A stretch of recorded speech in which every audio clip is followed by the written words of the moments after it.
প্রণাম সবাইকে। আমি আর.ডি. সেন।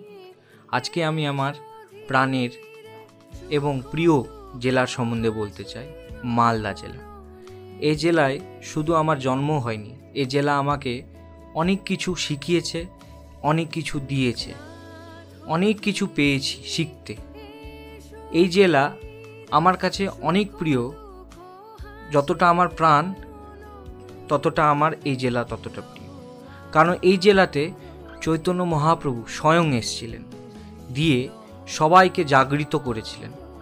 এই জেলাতে অনেক অলৌকিক অনেক কিছু আছে, যেগুলো আমি সবার সামনে তুলে ধরাতে চাই।